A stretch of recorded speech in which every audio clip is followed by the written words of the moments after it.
खालापूर तालुक्यातील प्रसिद्ध ट्रेकिंग स्थळ असलेल्या इर्शालवाडी येथे सोमवारी ट्रेकर दरम्यान एका 20 वर्षीय युवकाचा दुर्दैवी मृत्यू झालाय.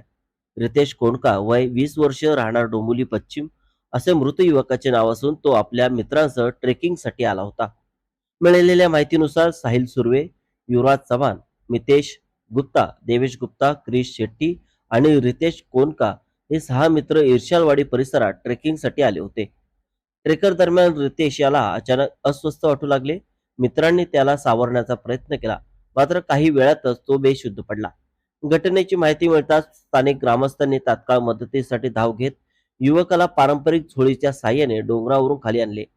दरम्यान खालापूर पोलीस ठाण्याचे पोलीस अधिकारी तर हेल्प फाउंडेशनसाठी मदत तयार करण्यात आली होती. तर वैद्यकीय यंत्रणालाही माहिती देण्यात आली होती. पायथ्याशी रुग्णवाहिकेची व्यवस्था सज्ज ठेवण्यात आली होती. यानंतर रितेश याला तातडीने चौक ग्रामीण रुग्णालयात दाखल करण्यात आले, मात्र डॉक्टरांनी त्याला उपचार दरम्यान मृत घोषित केले. प्राथमिक माहितीनुसार उष्माघात किंवा हृदयविकाराच्या झटक्यामुळे मृत्यू झाला असावा असा अंदाज व्यक्त करण्यात आला.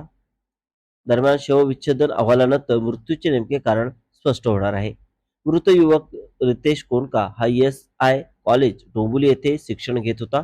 या घटनेमुळे मित्रपरिवार आणि परिसरात हळहळ व्यक्त करण्यात येत आहे. या प्रकरणी खालापूर पोलीस स्टेशनचे पोलीस अधिकारी सचिन पवार यांच्या मार्गदर्शनाखाली तसेच चौक आउटपोस्टचे प्रभारी PSI विशाल पवार यांच्या समन्वयातून पुढील कारवाई सुरू आहे.